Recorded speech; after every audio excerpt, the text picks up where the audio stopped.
अस्सलामुअलैकुम, बिस्मिल्लाहिर्रहमानिर्रहीम। आज की दाल बना लेते हैं। आज तो ये पानी मैंने बॉईल करने के लिए रख दिया है। इसमें मैं डाल रही हूँ ये भीगी हुई दाल जो मैंने 2 घंटे भिगोई थी, और इसमें 1 टेबल स्पून अदरक है। बस ये इसमें हम डाल रहे हैं, और 1 टेबल स्पून लहसुन अदरक का पेस्ट।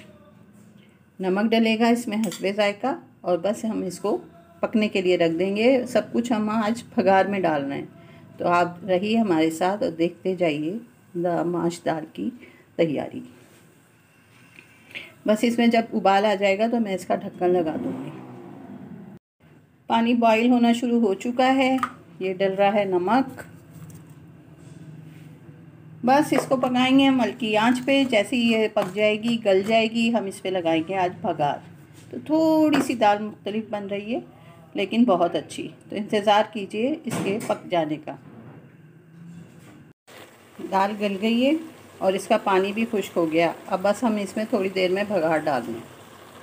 ये भगार बन रहा है, इसमें प्याज डाल दें। पूरी 1 प्याज है, और ये हरा धनिया ऊपर से डलेगा। बाकी गोल मिर्चें, ज़ीरा और हरी मिर्चें भगार में इस्तेमाल होंगी। दाल तकरीबन बस तैयारी पे है। अब इसमें डल रही हैं गोल मिर्चें और ज़ीरा। जब तकरीबन ये बिल्कुल तैयार हो जाएगा तो उस वक्त हम इसमें हरी मिर्चें भी डाल देंगे। अब ये भगार तैयार हो गया और हम इसको दाल में लगा रहे हैं। बिस्मिल्लाह।